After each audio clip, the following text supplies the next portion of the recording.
I'm Damian McGillicuddy and welcome to this very quick behind the scenes video.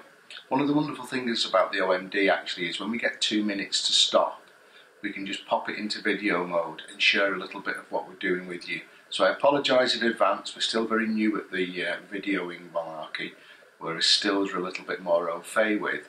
We're actually using the accessory port as the microphone for this little bit of down and dirty video footage, but the reason I wanted to show you is very occasionally in my life we get a mystery blue box, and I just thought it would be churlish of me not to share the unpacking with you.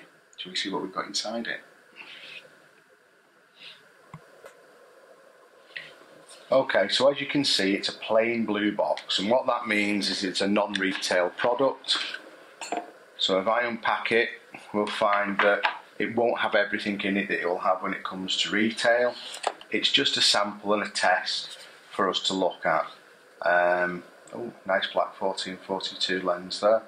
But the thing that I'm really interested in having a look at will be in this bit. Yeah, and it is.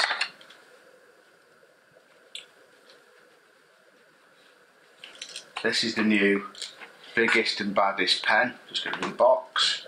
This is the EP5. And that's my first look at it in my hand. I've got to say, one thing that always annoys me a little bit about Olympus is they never ever really talk about the build quality. One of the things that I think is fantastic about their range of cameras and the accessories is how well made and well thought out they are. What have we got? Yeah, flip out screen. Just like its brothers, sisters. The twin dials that everybody's talking about. Well, let's just see if there's a battery in it. Yes, there is. Good thing about the battery is they've now adopted the same battery as the OMD. So for people like me, it means that if you're taking both cameras with you, you only have to take the one charger and the one stock of batteries. There's no hassle with it. Right, let's get a lens on it and see what it does. Okay, body cap off. 17mm on. You can tell I'm a pro because there's no back bit on it. Job's on, lens cap's off. This is quite nice. I quite like the little lever for on and off. It has quite a robust feel. You can see that it's booted itself up straight away. Half press, shutters just as fast. I've already popped it into square frame mode. One of the things I do like about working this way, especially if there's not a built-in EVF or an accessory EVF, is I like to shoot as though I'm shooting old medium format equipment. It just makes me feel better. There's loads of the old pro in me that wants to hate this sort of stuff. I keep saying that, but I find that it's hugely compelling in the images that I'm managing to take with it. The other thing that always impresses me as well is it makes me feel like a bit of an old superstar of photography. The days when beautiful work was captured on rangefinders, it's not that dissimilar. One thing that does surprise me is it's not dissimilar in size from the OMD. If I bring the OMD in, if you just compare the body, it's pretty much there, minus the hump of the EVF and the battery grip. Now for me, working with it professionally, I much prefer the battery grip on the OMD.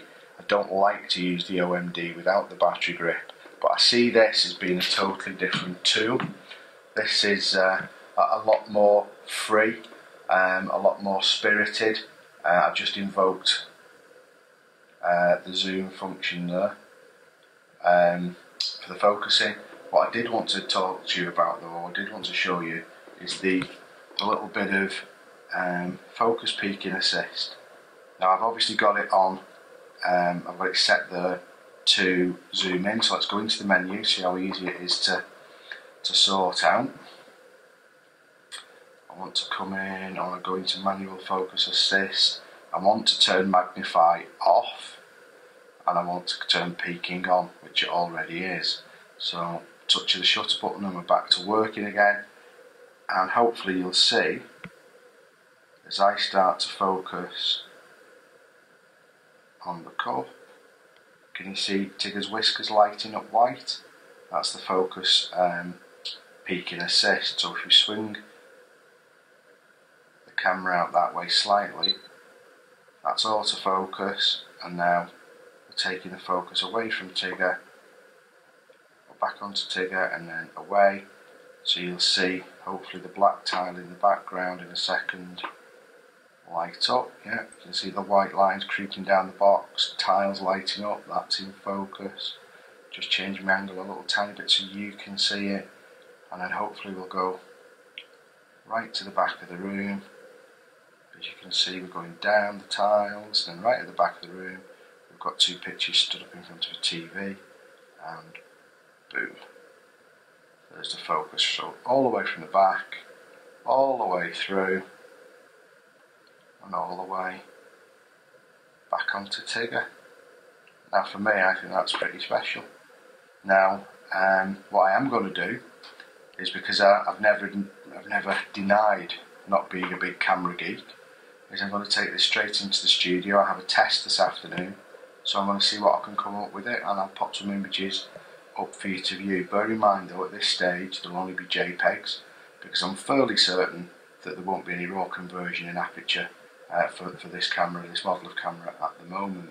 So we'll give it a real test in the studio and see what it's like. On my initial first impressions, I'm impressed. It looks good, it feels very well made. Let's have a look how quick the autofocus is. Focus on the bottle in the centre of the table. Boom, job's done. Back wall, boom, job's done. Right, we're in aperture priority at the moment. I've set it to fluorescent because there's fluorescence in these offices, and I've increased the exposure compensation by a stop because it was a little bit dim. Now let's see what the picture looks like. Well, you just can't complain really, can you? Alright, let's give it a real workout in the studio, and I'll pop some images on the end of this little video for you.